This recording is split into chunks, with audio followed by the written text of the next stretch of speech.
2015년 11월 세상의 모든 연인들이 그러하듯 최성근 씨와 권윤정 씨는 세상 가장 행복한 얼굴로 결혼식을 올렸습니다.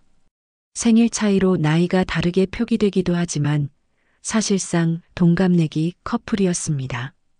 두 사람은 오랜 시간 서로를 알아보고 사랑을 키워온 사이였습니다. 부산의 번화가에서 후배와 동업으로 작은 식당을 운영하며 성실하게 미래를 그려가던 남편 성근 씨, 그리고 아이들을 가르치면서도 연극 배우라는 꿈을 놓지 않고 열정적으로 무대에 오르던 아내 윤정 씨. 두 사람은 서로의 꿈을 응원하는 가장 든든한 동반자였습니다. 그들의 소박하지만 행복한 미래를 의심하는 사람은 아무도 없었습니다. 결혼 후 그들은 부산 수영구 광안동 소재의 한 오래된 아파트 15층에 신혼집을 꾸렸습니다. 낡고 허름한 복도를 지나 문을 열고 들어서면 두 사람의 웃음소리와 애정으로 가득 채워진 따뜻한 공간이 펼쳐졌습니다. 이웃들은 마주칠 때마다 환하게 웃으며 인사하는 이 젊은 부부를 기분 좋게 기억했습니다. 그들의 삶은 그렇게 특별할 것 없이 평범했고, 그래서 더없이 소중한 하루하루가 쌓여가고 있었습니다. 그들이 애지중지 키우던 반려견과 함께하는 평온한 일상. 남편은 식당 일로 늦게 들어오는 날이 많았지만 아내는 항상 따뜻하게 기다려주었습니다. 연극 연습으로 바쁜 와중에도 집안일을 꼼꼼히 챙기는 아내, 그런 아내를 위해 틈틈이 맛있는 음식을 해주는 남편. 2016년 5월까지 그들의 신혼생활은 그렇게 평범하고 행복하게 흘러가고 있었습니다. 봄의 끝자락에서 여름의 문턱으로 넘어가던 그 평범한 어느 날까지는 말입니다. 2016년 5월 27일 금요일. 그날 역시 여느 때와 다르지 않은 하루로 시작되었습니다. 남편 성근 씨는 평소처럼 자신의 식당으로 출근했고 아내 윤정 씨는 연극 연습을 위해 집을 나섰습니다. 그날따라 유독 몸이 좋지 않았던 윤정 씨는 오후 10시경 함께 공연을 준비하던 극단 동료에게 문자 메시지 한 통을 남깁니다. 몸이 안 좋아 병원에 들렀다가 연습에 가겠다. 하지만 그녀는 끝내 연습실에 나타나지 않았습니다. 같은 날 밤 10시 50분경 아파트 CCTV에는 윤정 씨가 마트에서 장을 본 물건이 가득 담긴 비닐봉지를 양손에 들고 엘리베이터에 탑승하는 모습이 포착되었습니다. 그녀는 15층 버튼을 누르고 집으로 향했습니다. 마치 내일 아침 식사를 준비하려는 듯 신선한 채소와 식료품들이 가득한 봉지를 들고 말입니다. 그리고 약 4시간 뒤인 5월 28일 새벽 3시경 식당 일을 마치고 지친 기색으로 귀가하는 남편 성근 씨의 모습이 같은 CCTV에 기록되었습니다. 평소와 다름없이 피곤한 표정으로 엘리베이터에 탑승해 15층으로 올라가는 모습이었습니다. 이것이 세상이 기억하는 부부의 마지막 모습이었습니다. 다음 날인 28일 토요일, 이상한 일들이 연쇄적으로 벌어지기 시작했습니다. 먼저 윤정 씨의 극단 동료가 그녀에게 수차례 전화를 걸었지만 어찌된 일인지 휴대전화는 차갑게 꺼져 있을 뿐이었습니다. 연습에 빠진 것도 이상했지만 연락이 안 되는 것은 더욱 이상했습니다. 같은 날 주말이면 손님들로 붐볐을 남편 성근 씨의 식당 역시 이유를 알 수 없이 굳게 문이 닫혀 있었습니다. 단 한 번도 가게 문을 닫은 적이 없던 성실한 사람이었는데 말입니다.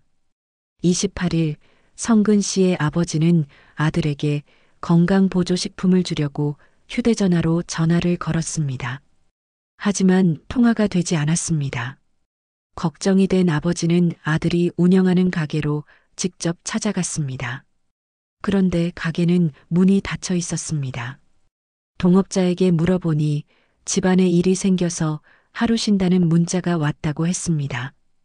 같은 시각 윤정 씨 역시 극단 동료에게 이상한 문자를 보냈습니다.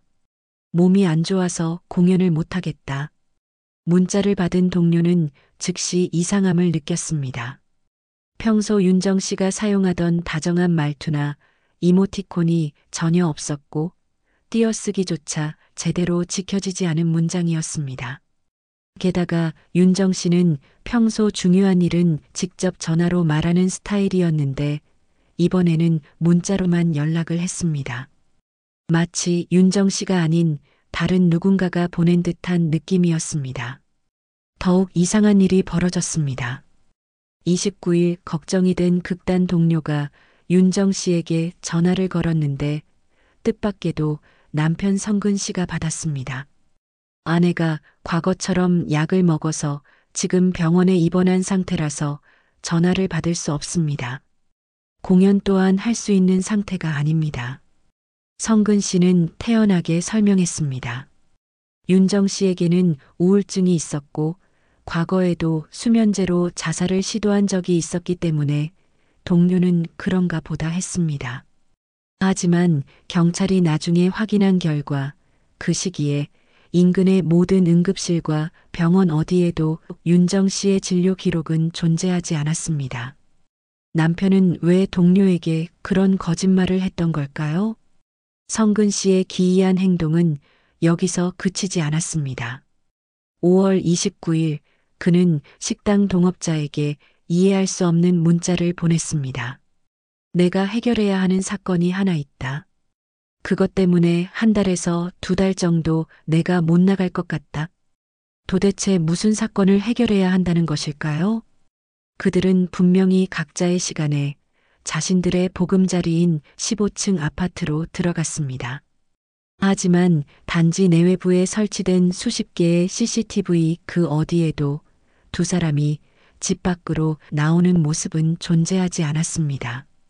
마치 15층 그 공간 안으로 두 사람이 증발해버린 것처럼 이상한 일들이 계속되자 더 이상 기다릴 수 없었던 가족들은 6월 2일 부산 남부경찰서에 실종 신고를 했습니다. 경찰은 즉시 수사에 착수했습니다. 이들의 귀가 모습은 CCTV에 분명히 찍혀 있었지만 아파트를 나가는 모습은 어디에도 없었습니다. 현관, 주차장, 아파트 인근 CCTV 어디에도 두 사람의 모습은 보이지 않았습니다. 가능성은 딱 하나뿐이었습니다. 아파트 비상계단으로 내려가는 방법. 하지만 이것도 쉽지 않았습니다. 비상계단 입구에도 CCTV가 있었기 때문에 이를 피하려면 계단을 내려와서 입구 대신 정면에 있는 담을 넘어서 나가야 했습니다. 그 후에도 아파트 뒤쪽 CCTV에 찍힐 가능성이 있기 때문에 몸을 바짝 숙이고 카메라 사각지대로만 이동해야 했습니다. 이런 복잡한 과정을 성인 남녀 두 사람이 그것도 자신들의 집에서 굳이 수많은 이웃의 눈을 피해 해야 할 이유가 대체 무엇이란 말입니까? 경찰은 모든 가능성을 열어두고 부부의 집 현관문을 강제로 개방했습니다. 문이 열리는 순간 수사관들은 순간 할 말을 잃었습니다. 문은 굳게 잠겨 있었고 외부에서 누군가 침입하려 했던 흔적은 전혀 찾아볼 수 없었습니다. 그런데 집안의 풍경은 더욱더 기묘했습니다. 그곳은 범죄 현장이라기보다는 마치 며칠간 잘 정돈된 채 비워진 집처럼 보였습니다. 식탁 위에는 아내 윤정 씨가 마트에서 사온 채소와 식료품이 봉지째 그대로 놓여 있었습니다. 부엌 개수대에는 막 설거지를 마친 듯 식기들이 건조대에 가지런히 정리되어 있었습니다. 부부의 침실과 옷방, 그 어디에서도 다툼이나 몸싸움의 흔적은 발견되지 않았습니다. 그야말로 완벽하게 평온한 일상의 공간. 그 공간에서 집주인인 두 사람만 감쪽같이 사라져버린 것입니다. 집안을 헤매던 경찰의 발치에서 부부가 애지중지 키우던 반려견만이 며칠을 굶었는지 지친 채 발견되었을 뿐입니다. 반려견을 그토록 아끼던 부부가 자의로 집을 떠나면서 걔를 그냥 놔두고 갔을 리는 없었습니다. 경찰은 곧바로 사라진 물건들을 확인하기 시작했습니다. 부부의 휴대전화 2대, 노트북, 그리고 두 사람의 신분증과 지갑, 여권이 모두 사라져 있었습니다. 특히 여권이 없다는 사실에 경찰은 주목했습니다. 해외로 도피했을 가능성을 시사하는 단서였기 때문입니다. 하지만 이상했습니다. 잠적이나 여행을 준비한 사람이라면 응당 챙겨야 할 옷가지나 여행용 가방 등은 모두 그대로 남아 있었습니다. 윤정 씨가 집에 들어올 때 입었던 옷만 없어졌을 뿐 다른 옷들은 모두 그대로였습니다. 심지어 지하 주차장에는 아내 윤정 씨 소유의 승용차가 먼지를 뒤집어 쓴 채 그대로 주차되어 있었습니다. 떠난 사람의 흔적과 남은 사람의 흔적이 기이하게 뒤섞여 있는 집. 수사관들은 머리가 깨질 듯한 혼란에 휩싸였습니다. 바로 그때 경찰은 더욱 기묘한 사실을 발견했습니다. 부부가 사라진 이후에도 그들의 휴대전화에서는 몇 차례 통신이 이루어졌던 것입니다. 5월 30일 윤정 씨 명의로 극단 대표에게 보내진 문자가 있었습니다. 내 상태로는 공연을 하기 힘들 것 같다. 지난번처럼 내가 사고를 쳐서 지난번처럼 사고를 쳐갖고 또 병원에 입원했다. 공연에 대해서 피해를 끼쳐서 죄송하다. 지금 한동안 어떤 연락도 받지 못할 것 같다. 이 문자를 본 극단 대표는 굉장히 기분 나쁘다는 듯한 답장을 보냈습니다. 이거 너무 무책임한 거 아니냐라는 비슷한 내용이었습니다. 그런데 이상한 점이 또 있었습니다. 평소 윤정 씨는 해요체를 사용했는데 극단 대표에게 보낸 문자는 모두 하십시오체로 되어 있었습니다. 일상 생활 습관에서 이런 말투가 갑자기 바뀌기는 쉽지 않은 일입니다. 그리고 6월 2일 마지막 통신이 기록되었습니다. 성근 씨가 자신의 아버지에게 보낸 괜찮아요라는 짧은 문자였습니다. 그리고 바로 그날 대한민국 경찰 수사 역사상 가장 기이한 기록 중 하나가 남습니다. 6월 2일 부부의 휴대전화 전원이 순차적으로 꺼진 것입니다. 그런데 그 마지막 위치가 너무나도 달랐습니다. 남편 성근 씨의 전화는 오후 5시경 부산 기장군 청강리에서, 그리고 아내 윤정 씨의 전화는 같은 날 저녁 8시경 서울 강동구 천호동에서 영원히 꺼져버렸습니다. 함께 사라진 부부의 마지막 흔적이 대한민국 양끝에서 동시에 발견된 이 기막힌 상황. 이것은 이 사건이 단순한 부부의 잠적이 아님을 제3자의 개입 없이는 절대 설명될 수 없는 끔찍한 범죄임을 암시하는 강력한 신호였습니다. 두 사람이 함께 사라졌다면 어떻게 그들의 휴대전화가 수백 킬로미터 떨어진 곳에서 각각 꺼질 수 있단 말입니까? 수사는 이제 원점으로 돌아왔습니다. 아니, 원점보다 더 깊은 미궁 속으로 빠져들고 있었습니다. 사건 초기 대한민국 경찰은 이 기묘한 증발 사건을 해결할 수 있으리라 믿었습니다. 가용할 수 있는 모든 인력이 투입되었습니다. 부산 남부경찰서 수사팀은 부부가 거주하던 아파트 단지를 이잡듯 뒤졌습니다. 옥상 물탱크의 바닥까지 확인하고 역한 냄새를 참아가며 정화조 내부를 수색했으며 빛 한 줌 들지 않는 지하 창고의 모든 먼지를 들춰냈습니다. 수사관들은 죽을 뻔했다고 할 정도로 철저하게 수색했습니다. 그러나 부부의 흔적은 어디에도 없었습니다. 그들은 아파트 단지 내에 존재하지 않았습니다. 금융 및 통신 수사팀 역시 벽에 부딪혔습니다. 부부의 신용카드 사용 내역, 은행 계좌 입출금 기록, 인터넷 접속 기록은 실종 직후 완전히 끊겨 있었습니다.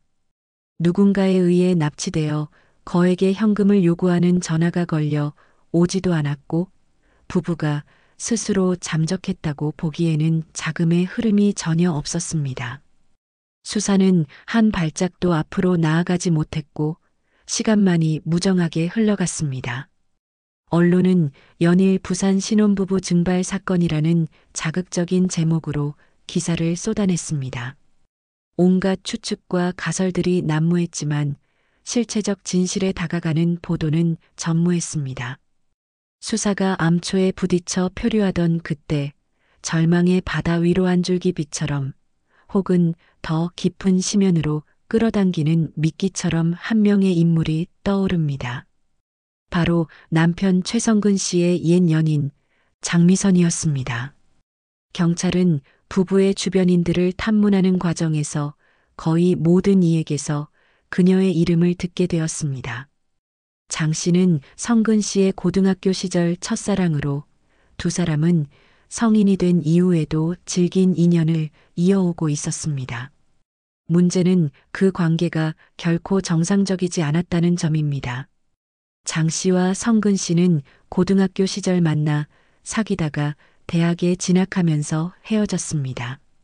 집안의 반대 때문이라고 했는데 대학생끼리 사귀는 것을 집안에서 반대할 정도면 뭔가 심각한 이유가 있었을 것입니다. 2004년 장 씨는 다른 남자와 결혼했습니다. 이때 성근 씨는 매우 힘들어했습니다. 첫사랑을 잊지 못해 방황하던 그는 그 과정에서 현재의 아내 윤정 씨를 만나게 되었습니다. 하지만 문제는 여기서 시작되었습니다.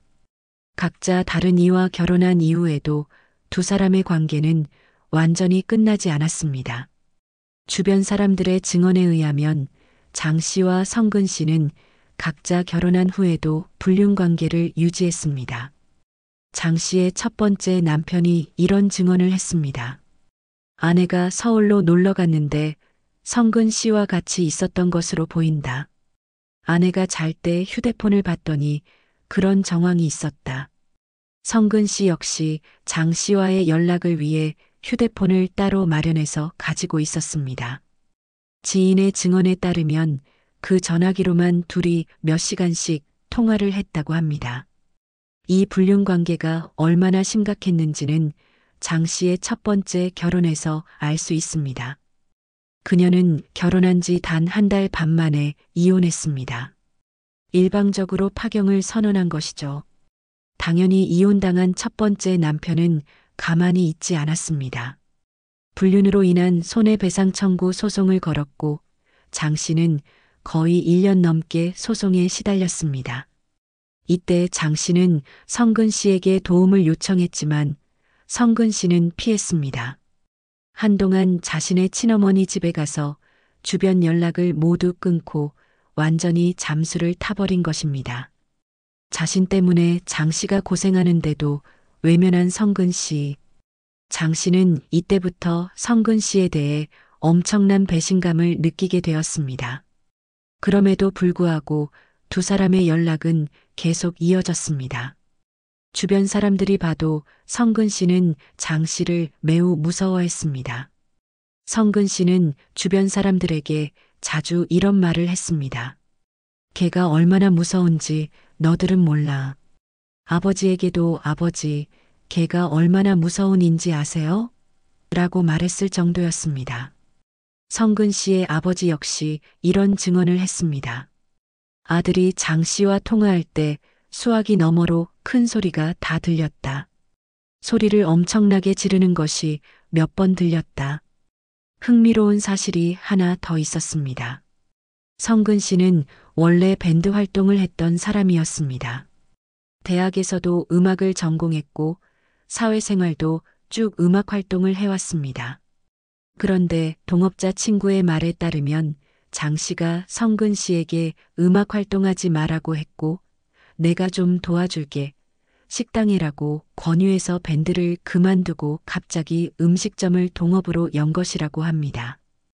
혹자는 음식점 운영 자금을 장 씨가 대준 것이 아니냐고 추정하기도 했습니다. 그렇다면 성근 씨와 장 씨는 경제적으로도 얽혀 있는 일종의 갑을 관계였을 수도 있습니다. 2014년 장 씨는 재혼을 합니다. 상대는 노르웨이 남성이었고 그녀는 노르웨이로 이주했습니다. 이제야 모든 것이 정리될 것 같았습니다. 하지만 노르웨이에서도 성근 씨와의 연락은 계속 이어졌습니다. 그리고 성근 씨가 윤정 씨와 결혼을 준비한다는 소식을 들은 장 씨의 반응은 상상을 초월했습니다. 2015년 3월 5일 노르웨이에서 장 씨에게 치명적인 일이 벌어졌습니다. 그녀의 딸이 사망한 것입니다. 이때부터 장 씨는 이상한 증세를 보이기 시작했습니다. 냉동 기술을 이용해서 딸을 다시 살릴 것이다라는 현실성 없는 말을 하기 시작했고, 성근 씨에게는 내 인생은 너 때문에 완전히 망가졌다는 등의 잔문이 원망 메시지를 보내기 시작했습니다. 그리고 성근 씨와 윤정 씨의 결혼 소식을 들은 후에는 더욱 극단적으로 변했습니다. 2015년 말 성근 씨와 윤정 씨가 결혼 준비를 하고 있을 때 장 씨는 신부인 윤정 씨에게 직접 협박성 문자를 보내기 시작했습니다. 너네들 둘 결혼 절대 인정 못해. 가만 안 놔둘 거야. 이런 문자를 받은 윤정 씨는 시아버지에게 찾아가 하소연했습니다. 아버지, 이런 여자가 전에 만나던 여자가 나한테 이렇게까지 한다. 이때부터 윤정 씨는 불안 증세를 보이기 시작했습니다. 정신과 상담도 받고 스트레스로 인해 고통스러워하며 심지어는 계명까지 고려했습니다. 더욱 소름 끼치는 것은 윤정 씨가 전화번호를 바꿔도 장 씨가 어떻게 알았는지 바뀐 전화번호로 계속해서 연락이 왔다는 점입니다. 성근 씨가 알려줬을 가능성이 높습니다. 장 씨가 전화번호 바꿔줘라고 요구하면 바꿔줄 정도로 성근 씨는 장 씨를 거부하지 못했습니다. 그 공포가 절정에 달했던 순간은 바로 성근 씨의 결혼식 날이었습니다. 성근 씨는 장 씨가 결혼식장에 나타나 무슨 짓을 저지를지 모른다는 불안감에 사로잡혔습니다. 그래서 경호업을 하는 후배에게 도움을 요청해 결혼식장 곳곳에 경호원들을 배치했습니다. 일반적으로 옛 연인이 결혼식에서 소란을 피울까봐 경호원을 배치하는 경우는 없습니다. 이는 장 씨로부터 성근 씨가 상당히 심각하고 구체적인 위협을 받았음을 의미합니다. 인생에서 가장 축복받아야 할 순간조차 두려움에 떨어야 했던 것입니다. 이 모든 사실을 파악한 경찰은 직감했습니다. 이 사건의 모든 비밀을 푸는 열쇠는 바로 장미선, 그녀가 쥐고 있다는 것을. 하지만 경찰이 장 씨의 신병을 확보하려 했을 때 수사는 다시 한번 거대한 벽과 마주했습니다. 그녀는 이미 노르웨이로 이민을 떠난 상태였습니다. 대한민국 경찰의 수사권이 미치지 않는 곳. 경찰은 인터폴을 통한 국제 공조를 요청하는 한편 그녀의 주변을 더욱 깊이 파고들었습니다. 그러나 돌아오는 것은 그녀의 가족들이 주장하는 두 사람은 연락 끊은 지 오래다. 오히려 성근 씨가 장 씨에게 집착했다는 식의 엇갈리는 진술들 뿐이었습니다. 장 씨 가족들의 주장은 정반대였습니다. 그들은 성근 씨가 자주 장 씨에게 연락해서 만나주지 않으면 죽이겠다고 협박했다고 주장했습니다. 한때 장 씨가 머물고 있던 부산의 원룸에 성근 씨가 쫓아와서 목을 조르기도 했다는 것이었습니다. 결정적인 증거는 없고 용의자는 너무나도 멀리 있었습니다. 시간은 하염없이 흘러갔고 사건이 진전되지 않으면서 양 집안 사이에도 갈등이 생겼습니다. 윤정 씨의 부모는 딸을 찾기 위해 난리가 났는데 성근 씨 측 부모들은 적극적이지 않았습니다. 성근 씨의 계모는 잘 모르겠지만 어딘가에 잘 지내고 있을 거다. 며느리나 아들이 그럴 사람들이 아니니까 너무 걱정하지 마세요라고 담담하게 말했습니다.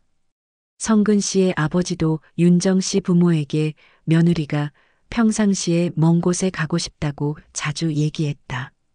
절 같은 데 들어가지 않았을까 싶다라고 말하면서 나는 우리 아들을 좀 보호해야 되겠습니다라는 이상한 말을 했습니다.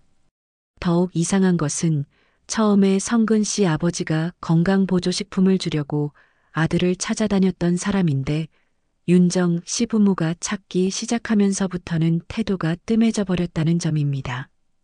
윤정 씨 어머니는 실종 사실을 알고 휴대폰 위치 추적을 하려고 시도했는데 이미 5일 전에 성근 씨 아버지가 실종 신고를 했다는 사실을 뒤늦게 알았습니다.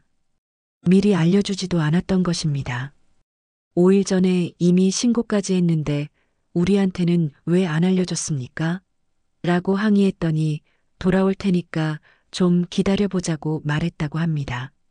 장 씨 가족들은 장 씨와 성근 씨가 2015년 10월에 마지막으로 연락하고 그 이후로는 통화도 안 했다고 주장했습니다.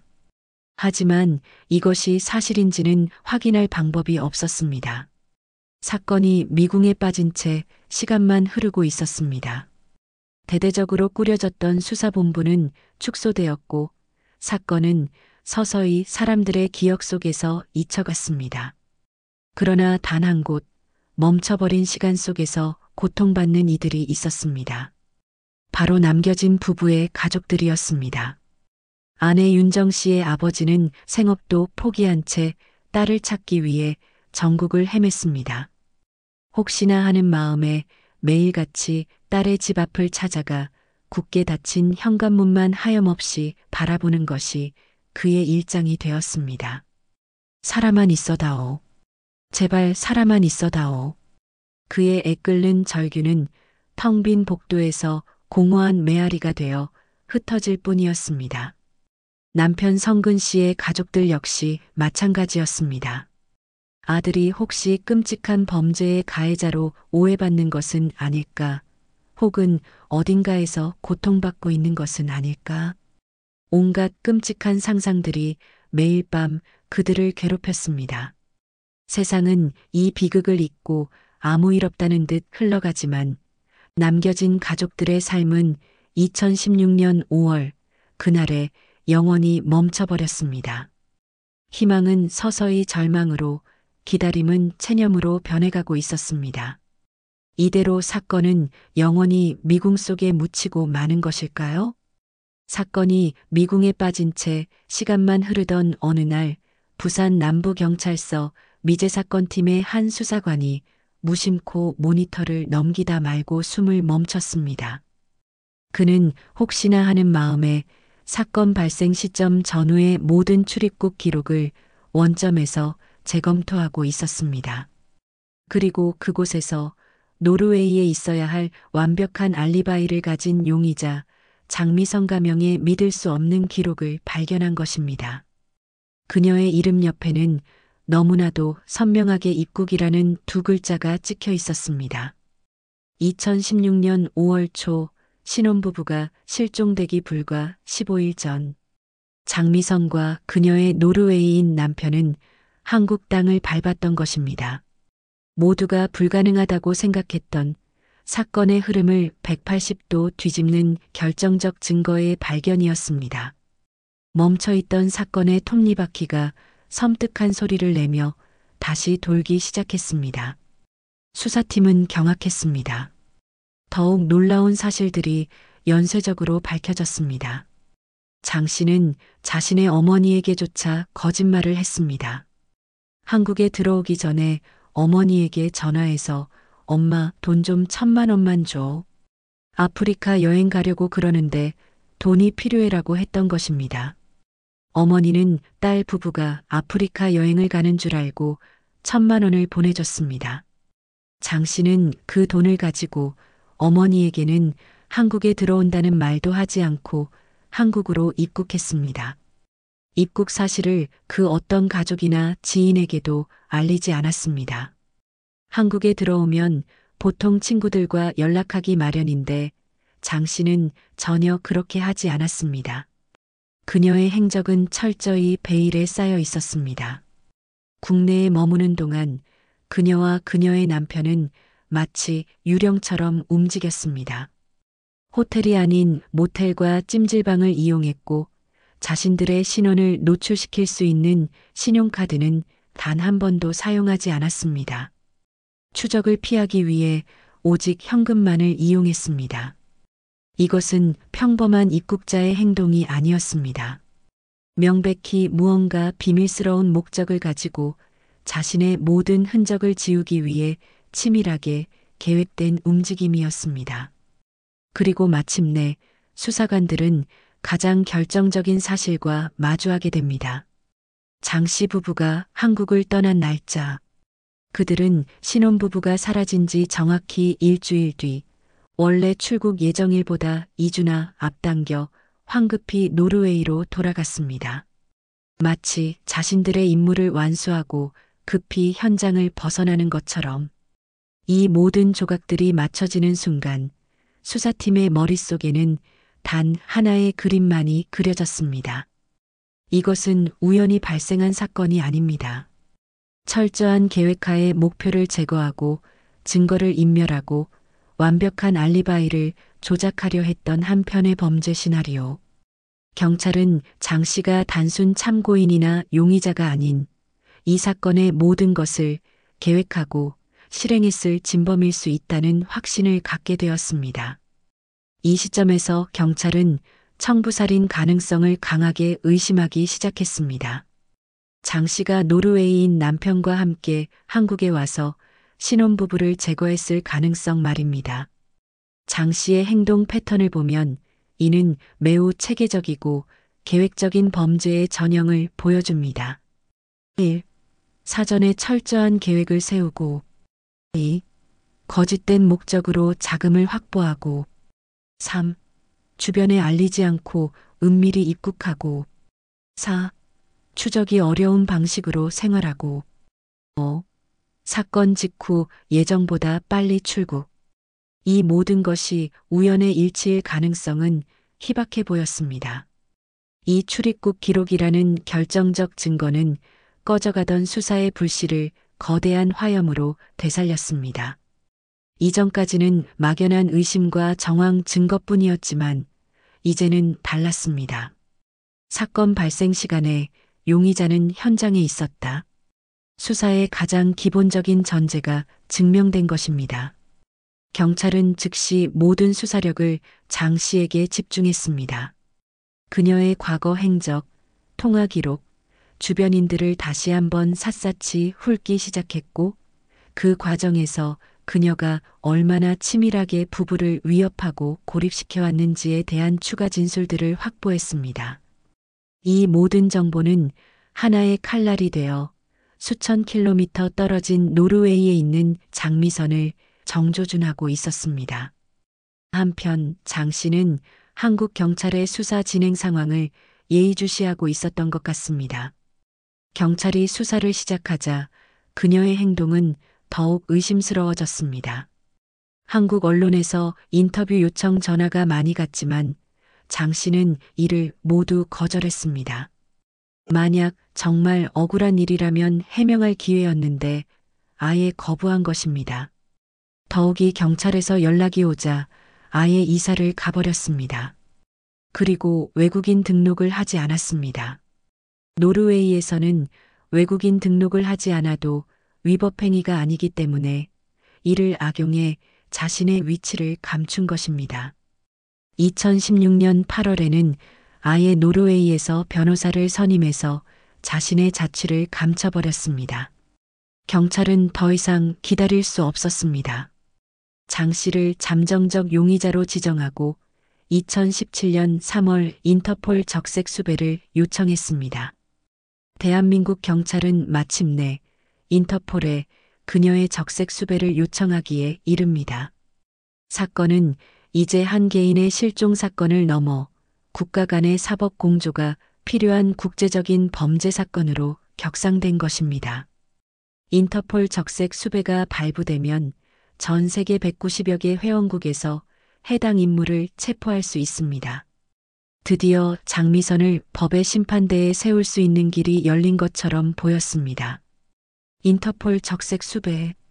이는 국제형사경찰기구가 발부하는 가장 강력한 조치로 사실상 국제적인 체포영장을 의미합니다.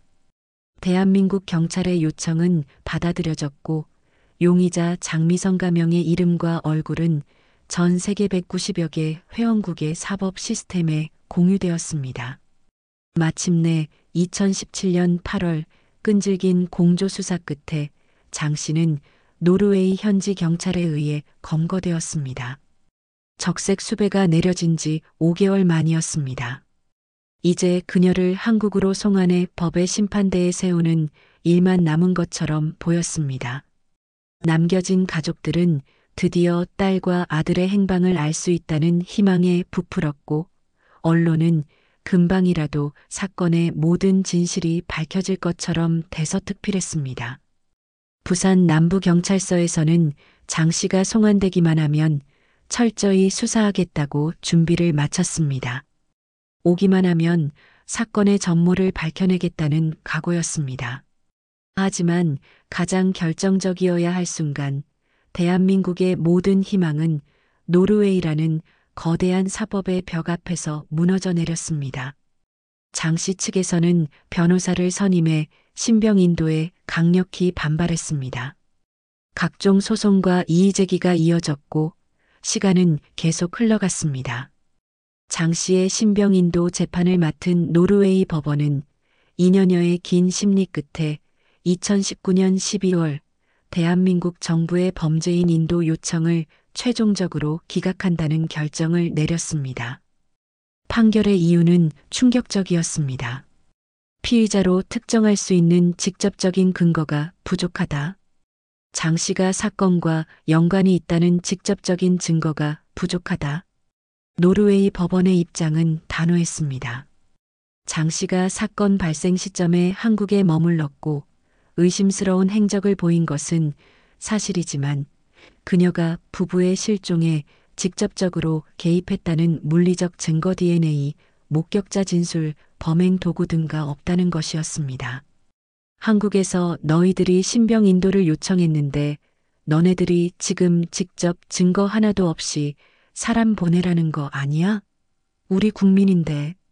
노르웨이 법원은 한국 경찰이 제시한 수많은 정황 증거들을 노르웨이의 엄격한 증거주의 법정에서는 한낱 추정에 불과하다고 판단했습니다. 여기서 더욱 황당한 일이 벌어졌습니다.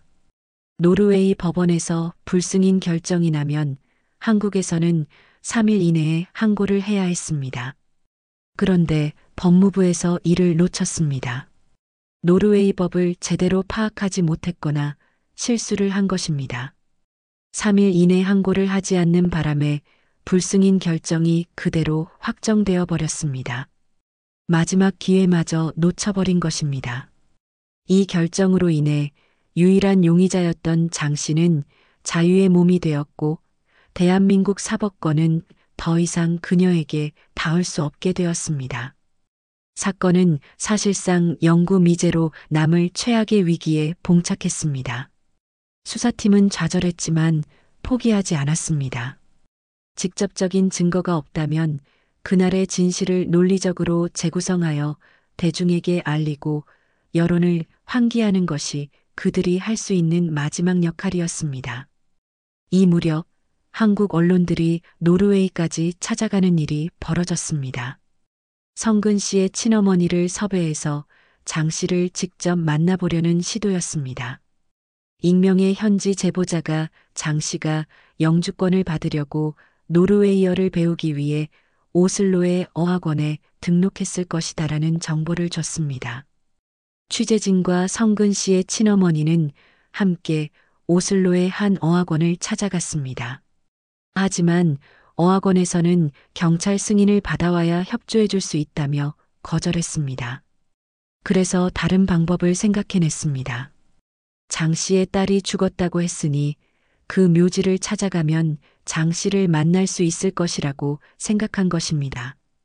오슬로 외곽 지역의 묘지에서 잠복까지 했지만 결국 직접 만나지는 못했습니다. 직전에 왔다 간 것으로 나왔을 뿐입니다. 그래도 포기하지 않고 장 씨의 집을 찾아냈습니다. 하지만 장 씨는 만남을 거절했습니다. 오히려 장 씨의 남편이 경찰에 신고했고 경찰이 출동해서 접근 금지 명령을 내렸습니다. 이 사람들이 괴롭힘을 당하고 있다고 말한다. 너네들과 누구하고도 만나고 싶지 않다. 48시간 동안 이 지역을 떠나고 집 근처에 오지도 마라. 그렇지 않으면 체포한다. 노르웨이 경찰은 한국 취재진에게 이렇게 통고했습니다. 그래서 함께 갔던 성근 씨의 친어머니가 편지를 썼습니다. 나는 민근이 엄마다. 얼굴 좀 보고 얘기하자. 어떤 문제가 됐든지 풀어보자고 여기 온 거다. 내가 못 와서 내가 먼 길까지 왔다. 이 편지를 노르웨이 경찰을 통해 장 씨에게 전달하려 했지만 장 씨는 수령을 거부했습니다. 아예 보지도 않겠다는 것이었습니다. 만약 정말 억울한 일이라면 왜 이토록 완강하게 모든 접촉을 거부하는 것일까요? 진실을 알고 있는 사람의 모습으로 밖에는 보이지 않았습니다. 신병 인도가 불가능해진 상황에서 수사팀은 수집한 모든 증거와 정황을 바탕으로 사건의 전모를 재구성했습니다. 첫째, 이것은 최소 2인 이상이 가담한 계획된 납치 및 살해 사건일 가능성이 높습니다. 부부가 각기 다른 시간, 다른 장소에서 마지막 흔적을 남긴 것은 범인들이 두 사람을 분리하여 제압하고 수사에 혼선을 주기 위해 의도적으로 전화기를 이동시켰다고 보는 것이 가장 합리적입니다. 둘째, 범행 장소는 부부의 집 내부일 가능성이 큽니다. 외부 침입 흔적이 없다는 것은 부부가 스스로 문을 열어줄 만큼 잘 아는 면식범의 소행임을 시사합니다. 범인들은 집안에서 부부를 제압한 뒤 CCTV 사각지대인 비상계단 등을 이용해 아파트 밖으로 빼돌렸을 것입니다. 셋째, 남편 성근 씨는 사건 초기 범인들의 협박에 못 이겨 일정 부분 협조했을 가능성을 배제할 수 없습니다. 아내의 신변을 미끼로 한 협박에 동업자와 아버지에게 거짓 문자를 보내고 범인들이 시키는 대로 행동했을 수 있다는 추론입니다. 수사팀과 전문가들은 여러 가지 가설을 제시했습니다. 첫 번째 잠적설, 부부가 장 씨의 협박을 피하기 위해 가족들도 모르게 은밀히 빠져나와서 숨어 있다가 나중에 나타나려고 어딘가에 있다는 것. 하지만 반려견을 놔두고 가거나 차를 그대로 두고 가거나 현금도 충분히 갖지 않고 가는 것은 말이 되지 않습니다. 두 번째 남편의 아내 살해설, 남편이 먼저 집에서 아내를 살해한 후 은밀히 빠져나갔다는 것. 하지만 혈흔 등이 발견되지 않았고 시신을 혼자서 CCTV 사각지대를 피해 이동하기는 어려웠을 것입니다. 세 번째 납치설, 부부가 CCTV를 피해서 나오도록 강요당했다는 것. 하지만 납치당하는 사람들이 자발적으로 CCTV를 피해 나갈 이유는 없습니다. 네 번째 청부살인설, 동일 아파트 세입자를 이용한 청부살인. 배달 등을 위장해서 윤정 씨를 납치하고 이후 성근 씨에게 전화를 걸어 협박해서 나오게 한 뒤 두 사람을 각각 다른 장소에서 살해했다는 것. 하지만 성근 씨가 6월 1일까지 통화한 기록이 있어 시간상 맞지 않는 부분이 있습니다. 이 모든 추론의 중심에는 단 한 사람, 장미선이 있습니다. 수사팀이 가장 유력하게 보는 시나리오는 다음과 같습니다. 장 씨는 딸의 죽음 이후 정신적으로 불안정해졌고 자신의 모든 불행을 성근 씨 탓으로 돌리는 극단적인 복수심을 품게 되었습니다. 내 인생은 너 때문에 완전히 망가졌다는 원망이 살인 의도로 발전한 것입니다. 그녀는 노르웨이인 남편과 함께 치밀한 계획을 세웠습니다. 거짓 목적으로 자금을 마련하고 아무에게도 알리지 않고 한국에 입국했습니다. 현금만 사용하고 모텔과 찜질방을 전전하며 추적을 피했습니다. 5월 27일 밤 장 씨는 성근 씨 부부의 집을 찾아갔을 것입니다. 부부는 장 씨를 아는 사이이므로 문을 열어줬을 것이고 그 순간 범행이 시작되었을 것입니다. 장 씨의 노르웨이인 남편 역시 공범일 가능성이 높습니다. 아내의 말만 믿고 범행에 직접 가담하거나 최소한 그녀의 완벽한 알리바이를 만드는 조력자 역할을 했을 것입니다. 그렇다면 5월 28일부터 6월 2일까지 성근 씨가 보낸 문자들과 통화들은 어떻게 설명할 수 있을까요? 한 가지 가능성은 성근 씨가 아내를 인질로 잡힌 상태에서 장 씨의 지시에 따라 거짓 문자를 보내고 거짓말을 했을 수도 있다는 것입니다. 6월 2일 괜찮아요라는 마지막 문자를 보낸 후 그 역시 살해당했을 수도 있습니다. 또 다른 가능성은 장 씨나 그 공범이 성근 씨의 휴대폰을 이용해 위장 문자를 보냈을 수도 있다는 것입니다. 하지만 이 모든 것은 어디까지나 추정일 뿐입니다. 노르웨이 법원이 지적한 대로 직접적인 물리적 증거는 없습니다. 시신도 발견되지 않았고 DNA나 지문 같은 과학적 증거도 없으며 범행을 목격한 사람도 없습니다. 장 씨가 실제로 부부의 집에 갔다는 증거도 없고 살해 방법이나 시신 처리 방법도 알 수 없습니다. 경찰이 가진 것은 오직 정황 증거뿐입니다. 장 씨의 의심스러운 입출국 기록, 부부에 대한 지속적인 협박과 괴롭힘, 현금만 사용하며 추적을 피한 행적, 언론과 경찰의 접촉 거부, 성근 씨와의 복잡한 과거 관계. 결국 이 사건은 범인을 알면서도 처벌할 수 없는 현대 사법제도의 한계를 보여주는 사례가 되었습니다. 장미선이 정말 범인인지 아니면 억울한 피해자인지는 이제 그 누구도 확실히 알 수 없게 되었습니다. 다만 분명한 것은 그녀가 이 사건에 대해 뭔가를 알고 있을 가능성이 높다는 점입니다. 만약 정말 아무 관련이 없다면 굳이 언론을 피하고 경찰의 접근을 거부할 이유가 없기 때문입니다. 억울하다면 당당히 나서서 해명하면 될 일입니다.